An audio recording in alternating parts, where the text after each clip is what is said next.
How you doing today? My name is James Burks, and my show is called "Tell Me a Little Bit About Yourself."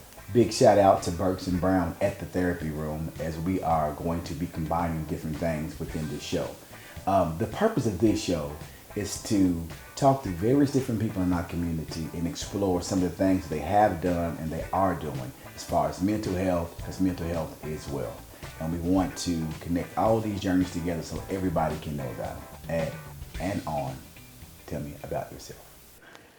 Hi, welcome to Tell Me Something About Yourself. And today I am privileged to have Miss Molly Jones. Molly Jones. Molly, tell me a little bit about what your family background, some of the things that you're actually, what you like to do. What I like to do? Yeah, tell me some things about you. I like to spend time with people. That's the short of it. Okay. I really enjoy that.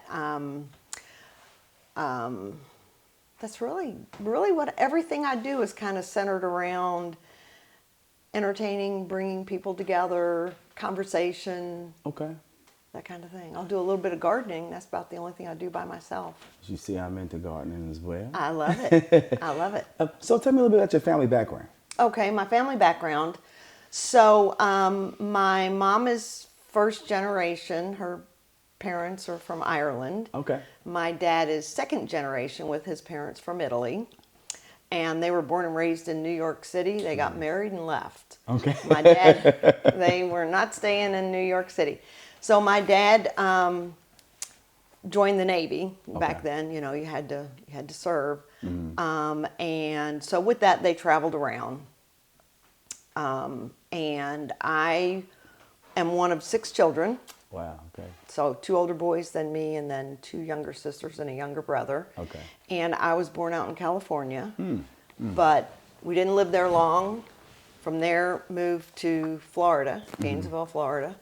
Lived in the South during the 60s. Crazy time. Crazy times. I'm sure you got a lot of interesting stories. There are really good stories because I had really good parents to be in the South in the 60s. Okay. You know, they're from New York. They viewed everything different than the neighbors. So that was actually a good experience. Good experience. And then from there, I've been in Louisville. Okay. So as a child growing up, what were some of the dreams that you had? Actually, I'm kind of boring and unexciting. My dream was to be an engineer because that's what my dad was. Okay. And I just thought it was cool. He was at the University of Florida teaching and doing research, and he'd take me and my 2 older brothers down there, and we'd see the labs, and so I just thought that was fun.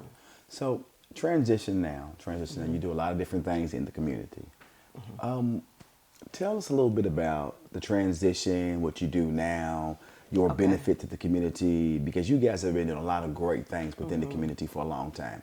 And I really, really, really like the world to know about some of the great things that you guys have done. So the transition happened without me realizing that it was going to end up being a transition in my life. Okay. I got out into the workforce and I started working at Metropolitan Sewer District. Doesn't sound exciting, but it was really enlightening to work for a local governmental agency where you serve the public and you have to serve the whole county. You have to serve everybody. Yeah, it's not glamorous what we were doing, but it was good work. And it kind of makes you look at the community that you live in a different way. Yeah. As a community, as a collection of people who we need to make sure they have the services they need, and it's not always easy. So that ended up being a transition for me. Okay. From there, I started a company with my then husband, and we worked in rural hospitals out in Kentucky. So I know that's real different going from sewers to hospitals. Yeah. But I also have a law degree, so Right. the legal is what can carry you anywhere to any. So there again, we were serving these small communities, making sure that the hospitals had emergency room doctors 24/7. And that was kind of a new requirement in the hospitals, and it just came in the late 80s. Okay. So we think, now it just seems normal, but It's normal, right? back before the late 80s, you could go to one of those little hospitals and there wouldn't be a doctor there. Wow. They'd call them in from their practice.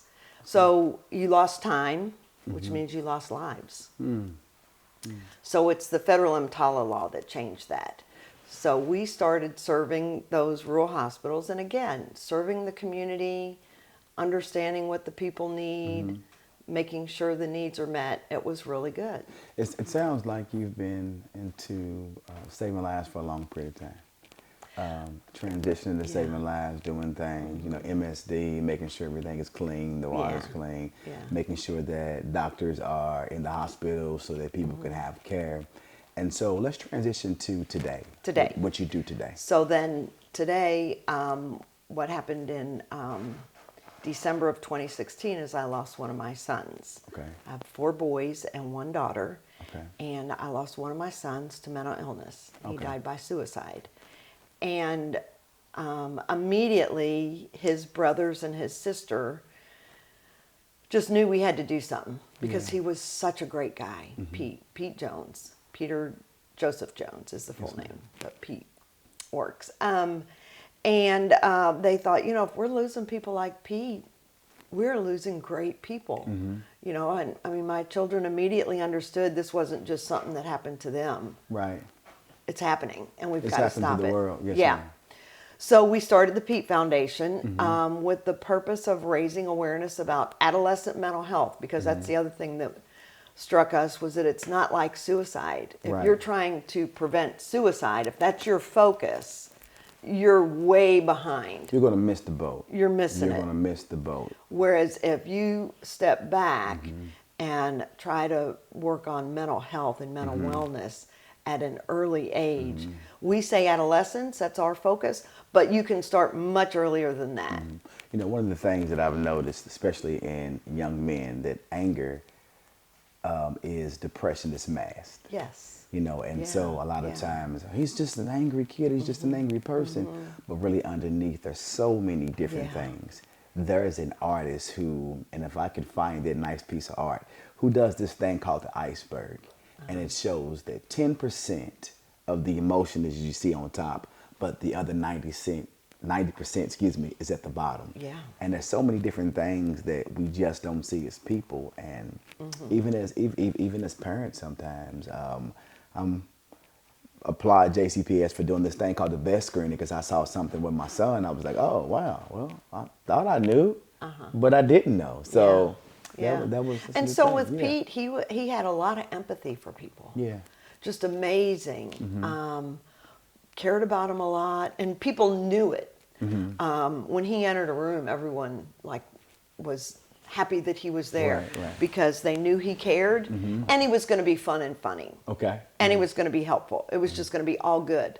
But that was the 10%. Yeah. So instead of him being an angry person masking his depression, he was caring Ooh. and friendly and helpful, Yeah, I like that. masking his depression. And that's So powerful. you never know what's going to be masking it. And of course, we can put all that together now. Yeah.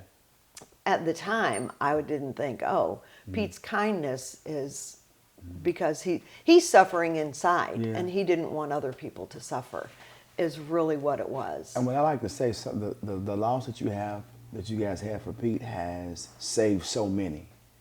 I hope so. I wish it could save everybody. I don't want any parent or anybody to enter this club. I want to close the doors. Yeah. So tell me a little bit more about some of the great things you guys are doing with the Pete Foundation. There's also this thing called the Big Stomp that comes Big up Stomp. yearly, that people flock from everywhere to come to. I'm telling you, you tell them, you talk about it. Okay, well, it's really kind of interesting. Immediately upon starting the Pete Foundation, my kids thought, let's do a music festival. And I thought, well, now that's kind of funny. First of all, I didn't go to music festivals. They did, of course. And I thought, but music festivals are fun and exciting, and people go and they listen to music and they drink and all that stuff. What are you going to do with mental health there?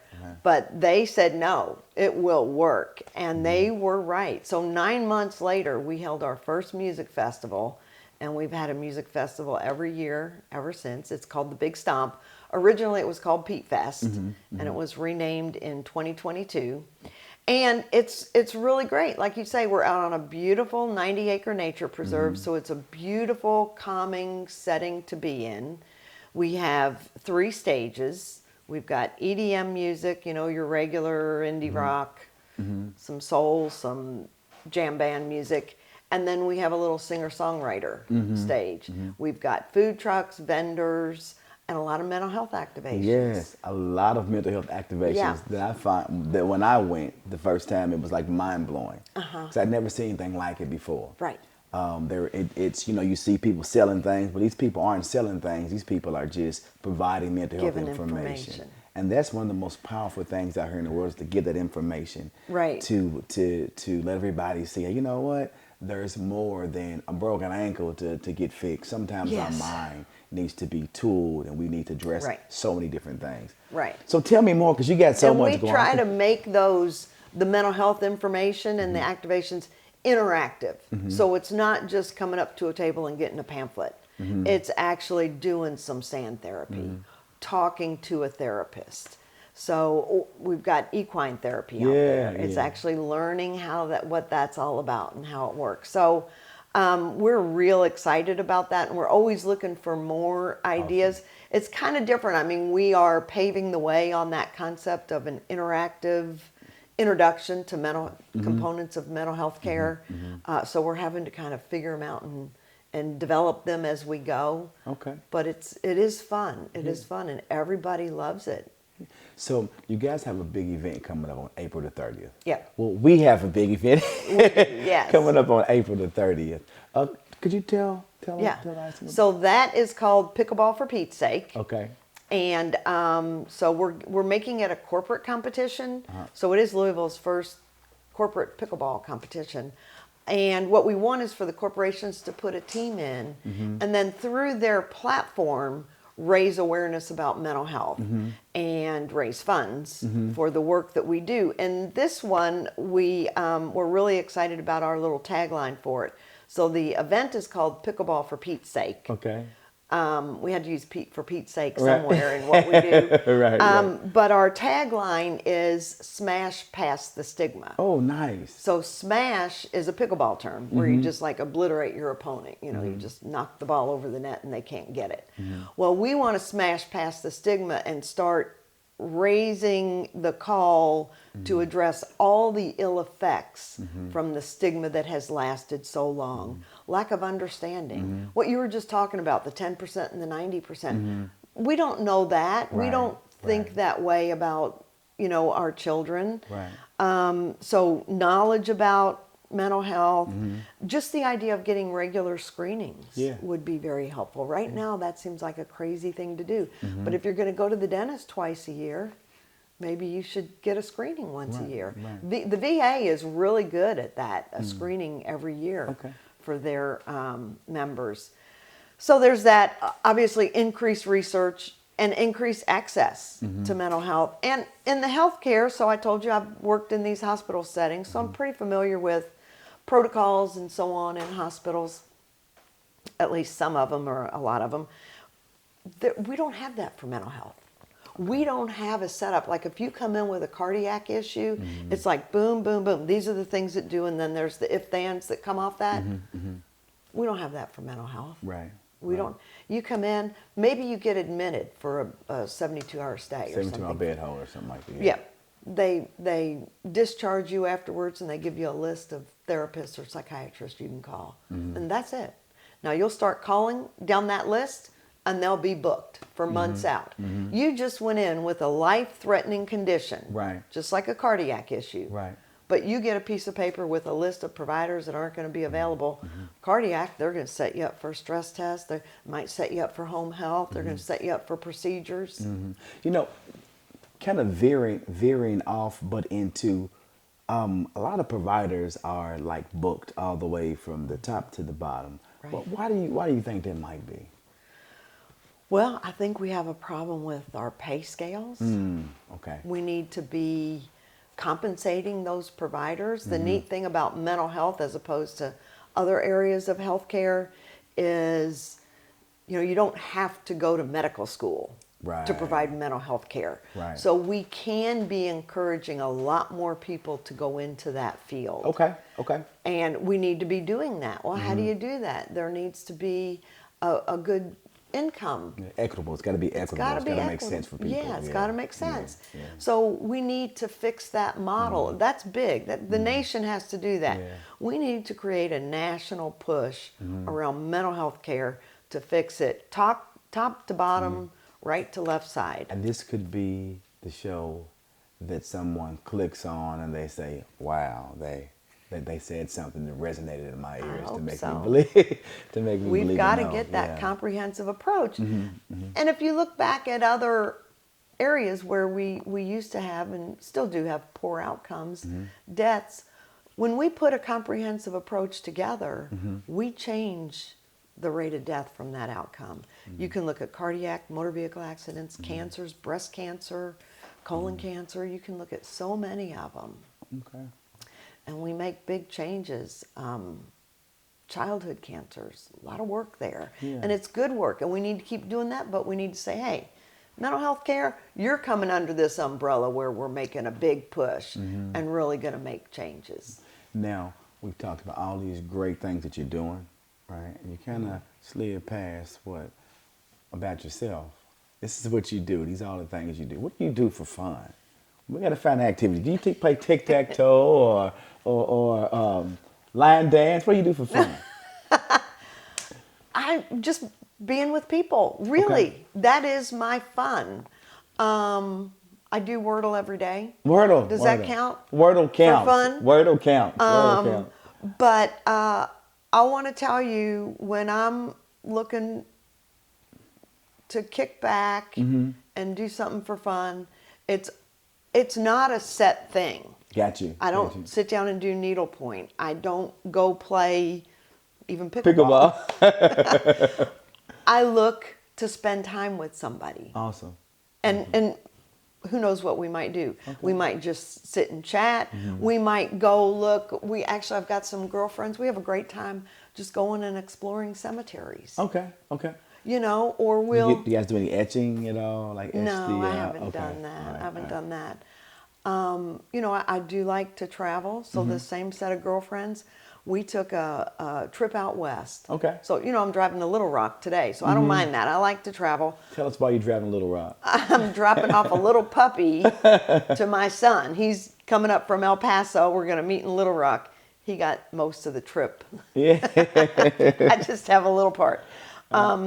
But me and this set of friends, we took a trip out west. Okay. 8 days on the road, All right. 7 nights. All right. We went to the furthest western point of Kentucky. Oh, wow. Okay. We spent 8 days doing that, from 65 to that little bubble in Kentucky. Okay. But we stopped. No expressways, no highways, no parkways. It was all little back roads. And you stop and you meet people and you go to the little cafes in town and you just talk to people on the street.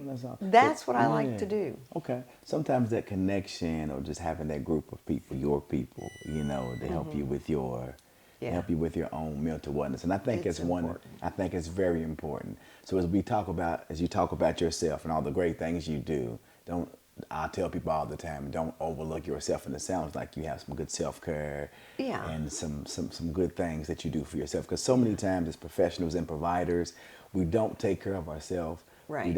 We have poor self-care. So we're working on everybody else's stuff. And at the end of the day, we're like, and we just pour out. Yeah. So that sounds like you have a good group of friends. I like to meet them ladies someday. You would love them. Well, one of them, you know Julia. Do you know Julia Pike? She does the vendors. Yes, so yes. she's one of the she's main ones. She is a hoot. All right, She's fun as can be. But so when you take care of yourself, and you need to do that. And so, like I say, I seek out to spend time with people. That's what I like to do. But you can't judge somebody else for what they find as enjoyable. Exactly. We're all different. I love needlepoint. There you go. I have a friend who does a lot of needlepoint, and it's really cool. And that's what she enjoys doing. She's always got her bag with her. Yeah. So to each our own. To each our own. This as long as we do something Yes. to take We care do of have ourselves. to do something. Thank you again for tuning in to Tell Me About Yourself. We had a great time with Miss Molly Jones. I hope she can come back again to the show. Please keep an eye out for more information about Pickleball for Pete's Sake on April the 30th. And that's all we have time for today. Tune in next week for our next guest.